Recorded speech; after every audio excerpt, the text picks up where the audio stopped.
8 साल पहले की गई नंदा देवी ईस्ट की ये यात्रा ठहरे हुए समय के साथ चलने जैसी थी। तब से अब तक गौरी गंगा में पता नहीं कितना पानी बह चुका है, पर पानी के अलावा यहाँ जैसे सब कुछ स्थिर है, किनारों की तरह।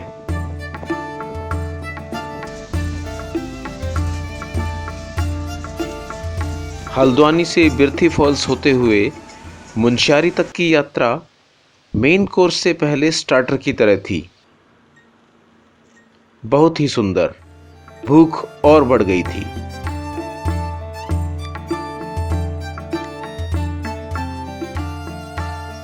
मुनस्यारी तो जैसे हर समय नींद में डूबा शहर लगता है, और यहाँ का पांडे लॉज है बजट ट्रैवलर्स का बेस्ट ऑप्शन।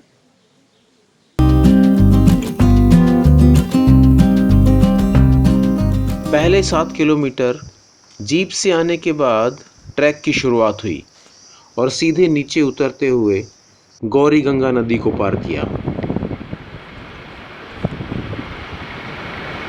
इस जगह का नाम जिमी घाट है।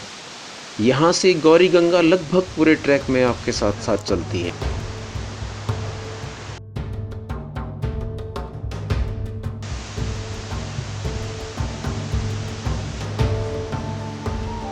प्राकृतिक सुंदरता से भरपूर इस घाटी को निहारते हुए सब लोग लगभग 3 घंटे में लीलम गांव तक पहुंच गए थे।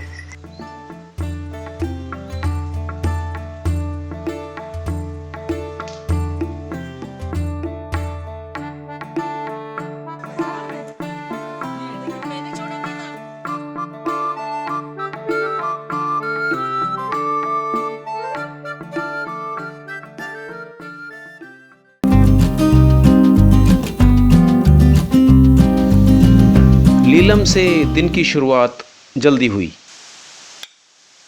पहाड़ में इन छोटी छोटी पगडंडियों को बनाए रखना भी कितना दुष्कर काम हो जाता है।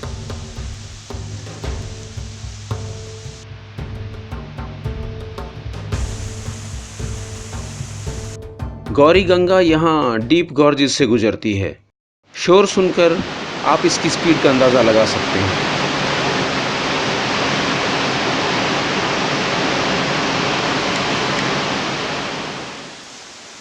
मैं बता दूं कि 2013 की भीषण बाढ़ के बाद ये झरने वाला रास्ता अब ख़त्म हो गया है और ऊपर से घूमकर एक नया रास्ता बनाया गया है।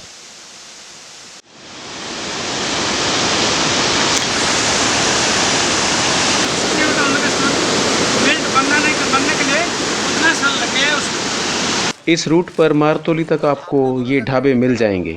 यहाँ चाय और खाने के साथ साथ रात को रुकने की व्यवस्था भी हो जाती है और ये सुविधा बड़े नॉमिनल रेट्स में उपलब्ध है।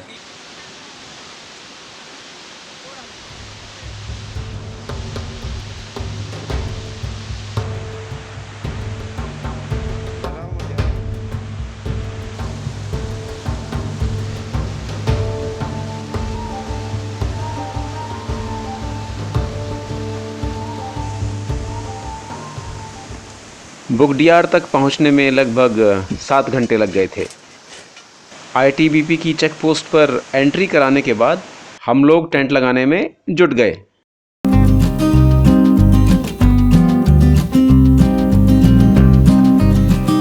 बुगडियार से ही ट्रांस हिमालयन टेरेन का एक्सपीरियंस शुरू होता है। काफ़ी सारे छोटे छोटे स्नो पैचेस हमने पार किए। गौरी गंगा यहाँ इनके नीचे से ही बहती है। दोनों तरफ ऊंचे पहाड़ों के बीच लगता है कि आप एक अंतहीन टनल में चलते जा रहे हैं।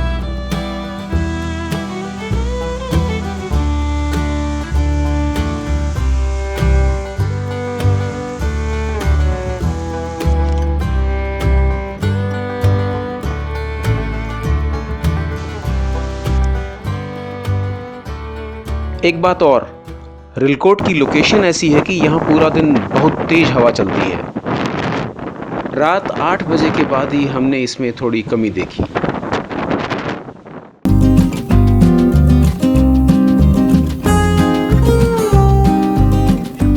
ग्रुप फोटो आपके टीम स्पिरिट के लिए टॉनिक का काम करते हैं।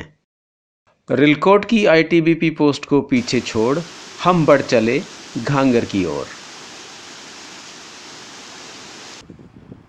लगभग 2 किलोमीटर चलने के बाद यहाँ पहुँचते हैं तो दूसरी तरफ वैली एकदम से खुल जाती है।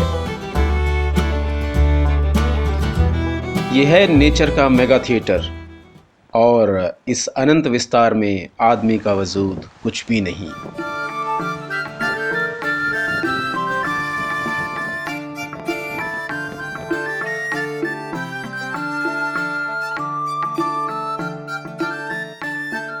इन वीरान गांव के बहुत से निवासी बेहतर काम धंधे की तलाश में शहरों की तरफ जा चुके हैं। कैंप साइट को दूर से देखते ही बड़ा अच्छा लगता है कि बस आज की मंजिल करीब है। शाम को हिंदी फिल्मों के गानों पर खूब डांस किया।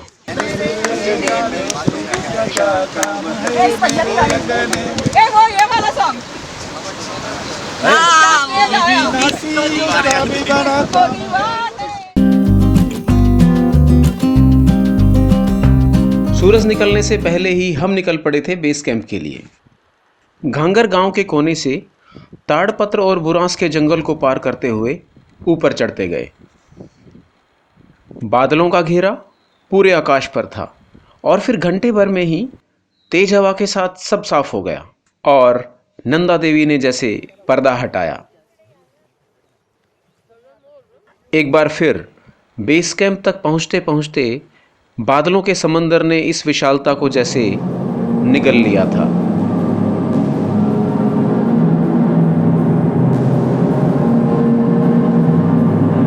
This is Nanda Devi East Base Camp. You can see the peak from the base camp. Now the clouds have covered the peak.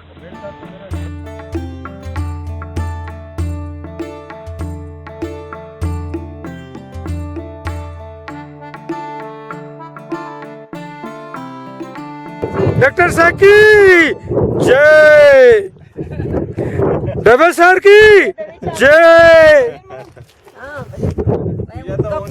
2 घंटे के बाद वापसी यात्रा शुरू हुई और घांगर से सामने दिख रहा था पांचू गांव। घांगर कैंप पहुंचने में 3 बज चुके थे और सब काफी थक गए थे।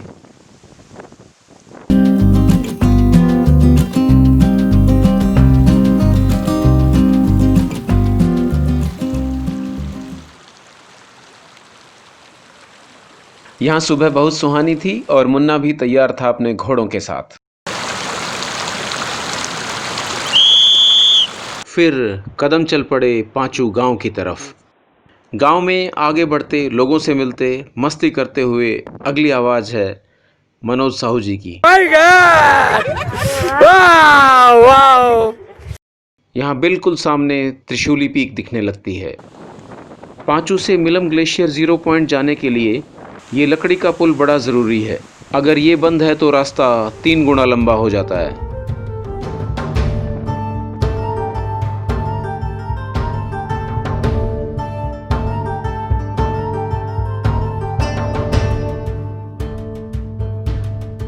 दस किलोमीटर लंबा मिलम ग्लेशियर गौरी गंगा नदी का उद्गम स्थल है। 0 पॉइंट से लगभग 3 किलोमीटर चलकर हम पहुंचे मिलम गांव।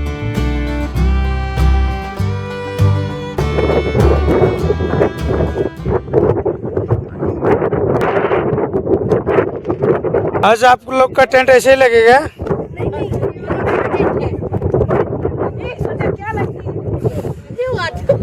शाम के 2-3 घंटे गांव और आईटीबीपी कैंप में घूमते हुए गुजरे। तृप्ति आंटी को एक पप्पी देना तो बाबा प्यारा सा।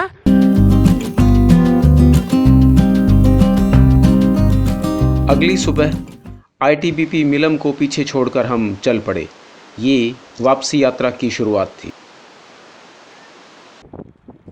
मौसम बिल्कुल साफ था।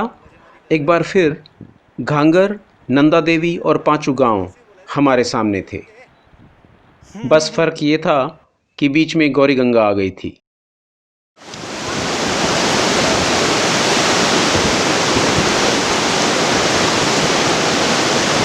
नीचे से खाने वाले आएंगे। बुरफू और मारतोली के बीच मौका मिल गया चाय पीने और मैगी खाने का।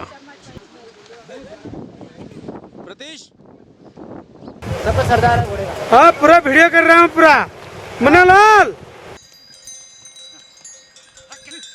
मारतोली के लिए सीधे ऊपर चढ़ने में अंदाज़न 50 मिनट लग गए थे और यहाँ जौहर वैली का लैंडस्केप जैसे खिड़की की तरह खुल गया।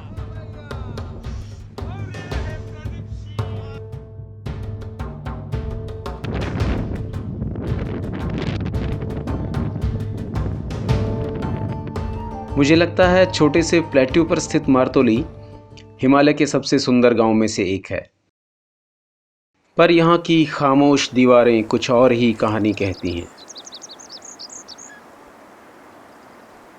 सन 1962 के भारत चीन युद्ध के बाद से लगभग वीरान पड़े इस गांव में मुश्किल से 40-50 लोग ही होंगे।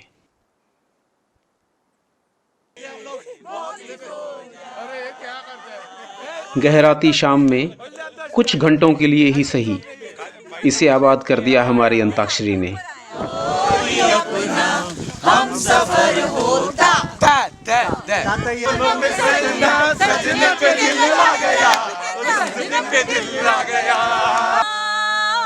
तुझको नहीं मैं पहचानता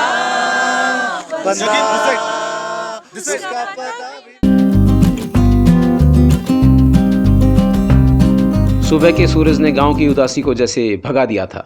हर चीज ताज़ा ताज़ा लग रही थी। एक बार दोबारा से इन दृश्यों को जी भर कर देखा और चल दिए।